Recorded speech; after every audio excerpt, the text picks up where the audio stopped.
Hello, today we are going to learn the third type tool of Illustrator, the text on a pad. You need to keep pressed this icon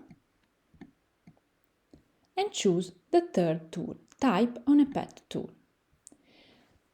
The type on a pad tool, as you can guess from its name, it's useful if you want to write a text following a specific pad.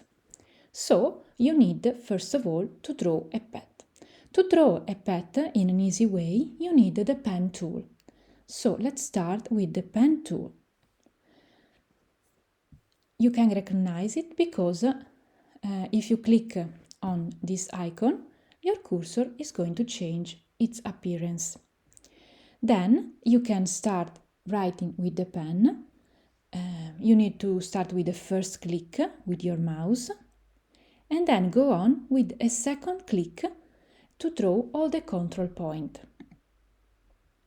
If you simply click on the artwork, you will draw just straight line. If you want to see this in a better way, you need to select with selection tool all the pad and click on the swap fill and stroke icon. And now you can see the pad you have drawn. If you want to draw a different kind of pad with some curves, you need to start with a click. Then when you do the second click, you need to keep the mouse pressed. Now I'm moving the cursor from left to right.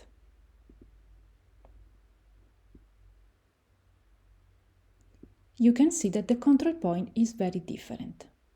Then I click again here and you will see that there is not a straight line. And again I go on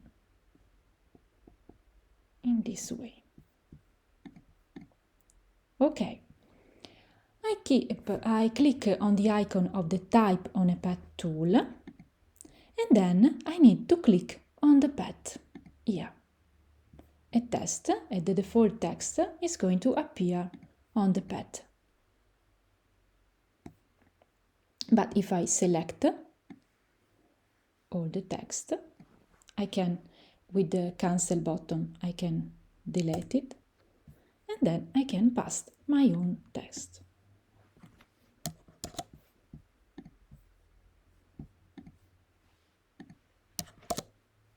Okay, but also if you prefer, you can delete it again and you can write with your keyboard. Also, as all the text inside Illustrator, you can select the text and change in the property windows its characteristics. The font, the dimension, etc. The same with the pad with curves. You select the type on a pad tool, you click on the pad, and now you can see your text following your curves. Thank you!